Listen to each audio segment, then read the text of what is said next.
Welcome to Awakening Soul Truth. I'm Robbie Short. I'm a yogi. This is my friend Alison, and she's a medium. We are both Reiki masters, yoga teachers, and we lead lots of retreats. And we started this Awakening Soul Truth channel a year ago to talk about spiritual ideas, to talk yogic philosophy. And now we're going to really start to get into the gist of the full reason we wanted to start this program. Yeah. We didn't run head first into describing kind of past life recalls and all the healing we do, because we really wanted people to have a background with us first. And not think that we're cray-cray. Right, because we're about to get cray-cray. Yeah. And so for the last 3 years, we have been kind of bosom buddies, haven't we? Yeah. Like, she calls and shares these healings, and I listen and take it in. And I was begging her to start a show like this so that we could tell the world what was really happening behind the scenes. Well, and you validated me. She made sure you were telling me I wasn't crazy. Right. You and Tracy. So my husband, deep spiritual healing for the planet. So for whatever reason, that's what's been happening in my life. And we thought we would share with you guys today kind of one of the first massive healings that happened, because it happens really spontaneously. Yeah, you actually don't know when it's coming. Absolutely not. So Robbie's actually held space for me recognizing sometimes that, apparently I get a little high before it happens. You get, I don't look at it as you being high necessarily, but you get a little loopy or goofy, and I feel high. So this one happened around 3 years ago. My family and I traveled to Tracy City because my husband's name is Tracy, and we wanted to go to a restaurant there, which is one of the oldest bakeries in the United States, and it was the first bakery to make fruitcake. I thought the monks started it, so that's a surprise to me that it was a bakery. Well, this was a bakery in the United States that did it. That candy. It's kind of funny we're talking about fruitcake, and you're afraid people might look at you like you're a fruitcake. Yes. Oh my God, that's so funny. Oh my God. It's near. That's funny. It's in between here in Chattanooga, close to Sewanee. Yes. And Mont Eagle, Tennessee. I was at lunch with my family, and all of a sudden I found myself talking to a couple of local ghosts, and I started to clear them. And I kind of have a rule with my family, and that is I'm not going to do energy work and healing around them. I try to keep it really, really separate. I started to heal or clear the founder of the bakery. He was still there baking. He was still doing his job over and over again. And I'm like, you might be dead.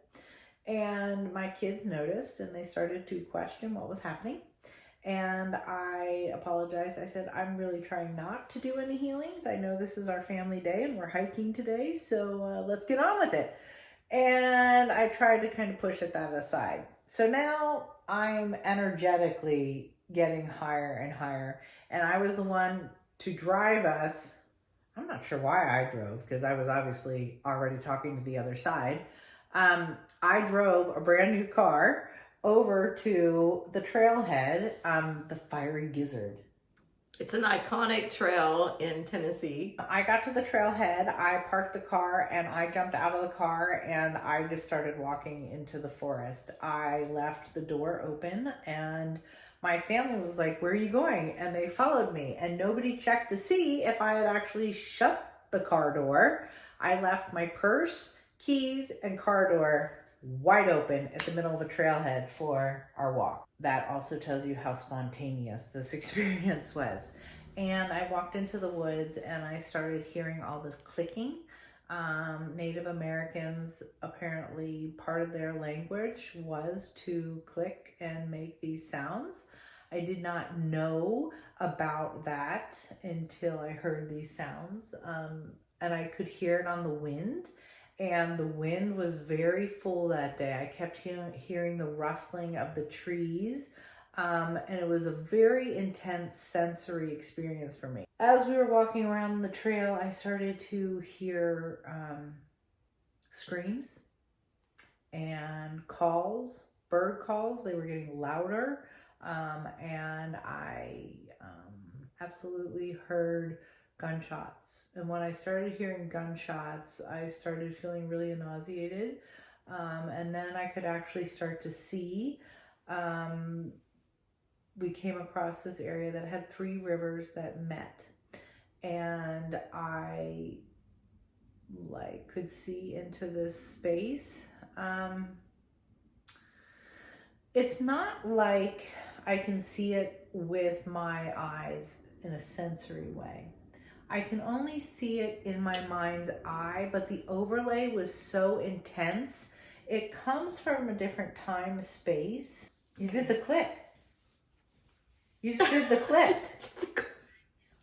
That was so weird. Robbie just did the click in our throat, but the clicks that I hear. There you go. There's the sound effect. So when I arrived to these 3 rivers, in my mind's eye, I started to see a meeting of different tribes coming together. I could actually see different groups. They were wearing different outfits. There was different symbolisms. There was a ton of Native Americans meeting there. And I mean a ton. There was probably a couple hundred. And they were ambushed.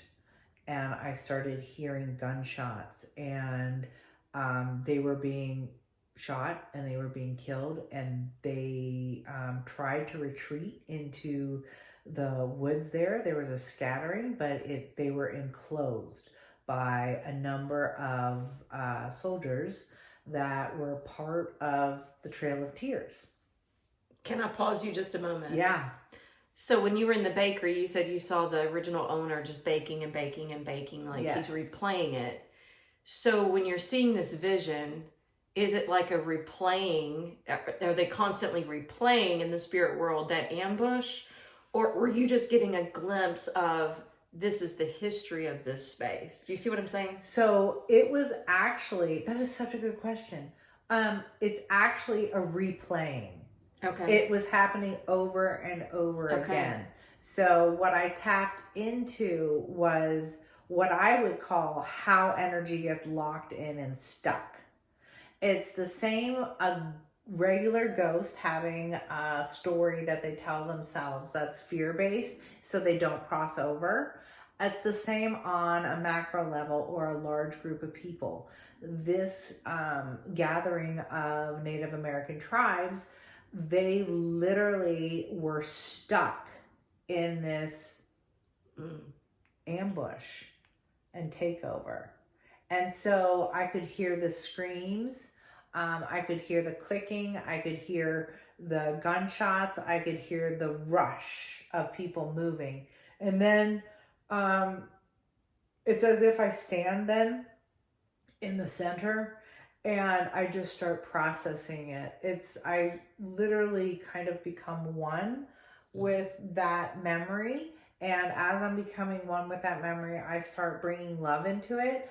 And I start offering a truth, a divine truth that every soul has the right to connect to love upon death. And we know that they're connected to fear. So I'm bringing in this concept or this space that you're stuck. Something's happened. It was really tragic. It was awful. And your soul needs to move on. Your soul needs to actually connect to love and move on.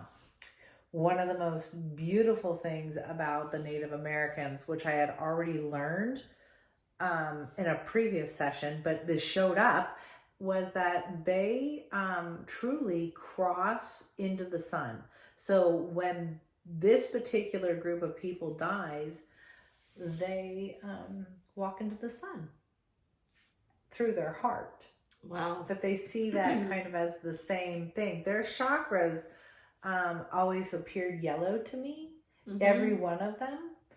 And that was just their system. And so I started to witness them actually streaming into the light through the sun.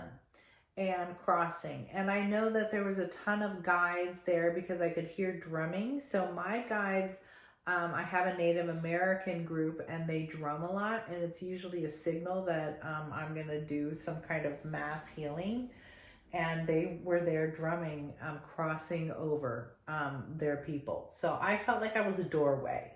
Yeah. And I was still walking with my family, pausing, stopping. I definitely cried.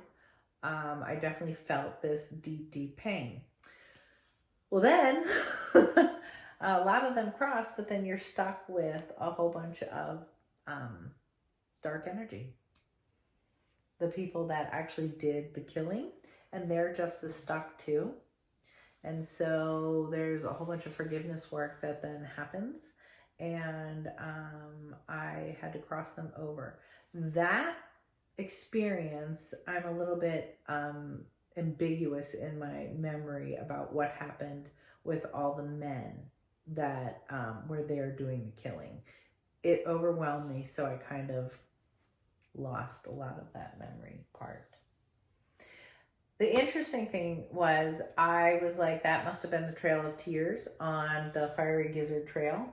I did not know at that time that it was. And then as a family, after our hike, we headed over to Swanee and we saw the signs. There are historic marker signs all over that part of the country saying this was one of the places where the Trail of Tears began. They gathered. So it was really sad. It was heartbreaking. When I was done with the I kind of lost my memory during the rest of the healing that happened there. And that's normal for you sometimes, Yeah. isn't it? To kind of check out at some point. I absolutely can check out. It's overwhelming and you can only process so much. And I was walking with my family, right? So we headed back to the car and lo and behold, we came up on my car, door wide open, and purse and keys in the front seat. And All intact. All intact. We'd been gone for 2 hours. You were lucky. I think that's that divine protection that happens. So I think that's kind of like I was overtaken by my soul, literally in action, and that car must have been invisible to everybody else in the damn trailhead because there was at least 50 cars there. So that is my example. So it explains why energy gets trapped in a certain area. Yeah. Yeah. Because it's so hardcore. It's so fear-based. It's so sudden that it's like you don't know if the chaos, you don't know if you've been living or dying.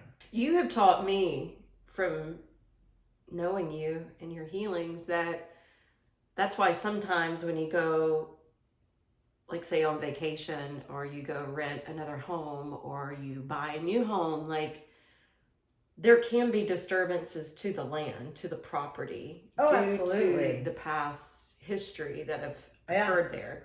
Absolutely. I mean, I have hundreds of sessions of land that needed to be healed. So what's crazy to think about is if that happened on the Trail of Tears and you had this experience with that ambush. Yeah. Oh my goodness. It's overwhelming to think about the energy that's stuck due to wars. All over the world. All the warring that has happened literally all over the world at different times. You're absolutely right. This is why there's layers and layers and layers to heal. I mean, even in Panama last week, I can't see like she does, but I was having disturbances with my sleep on this retreat. Yeah. And I went to sit in meditation just to see if I could pick up anything. And I felt like it concerned an indigenous tribe because I had this visual of a square wooden mask that was painted and decorated like a tribe would do. Yeah. And it was coming up to me and it was kind of moving its head like curious, like, who are you? What are you doing? And yeah, I'm here to see you too. And I think you did some healing with that. I think I did too. I was definitely trying to manipulate it. I was trying to kind of Bring some love in. Bring some Allison in is what I was doing. Well, bring all. love in. Well, I did. I brought love in, but I was, remembering all of our talks and the things that you've shared that you do or say, and I was trying to help it cross if that was the case. Absolutely. So again, that would be a situation probably where this tribe was overwhelmed, probably died suddenly. That's what I felt like. And tribal leaders of really stuck energy, their leaders actually will appear to me. So that makes a lot of sense that it was kind of a very ceremonious, it sounds like it was a ceremony. It was like a ceremonious mass. Yeah. And so that would be really important for that culture. So fascinating. Yes. So we want to leave you with the concept that there is stuck energy on the planet, and everyone, we got to move beyond this pain. Affirmations today are going to be: I am free, I am a sovereign being, and I have the right to my freedom. So we're going to go ahead and get into our meditation now. If you could find a comfortable seat, dive into your breath. Let your breath take you within. And allow the breath to surrender you into your body, into this moment.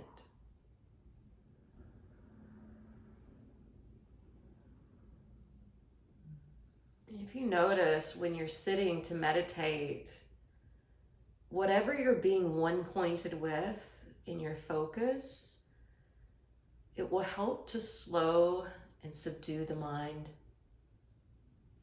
And when you start to go into that space in between the rambling thoughts, you experience freedom. And it's available for you to drop into your heart, into the present moment where you're not being influenced by the pain body or your past or projecting into the future.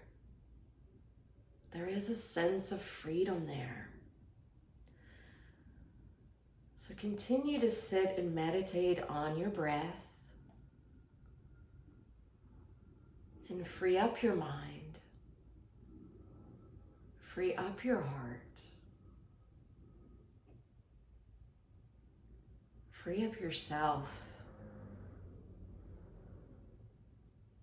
and affirming internally, I am free. I am free. Acknowledge and affirm mentally within, I am a sovereign being. And I have the right to be free.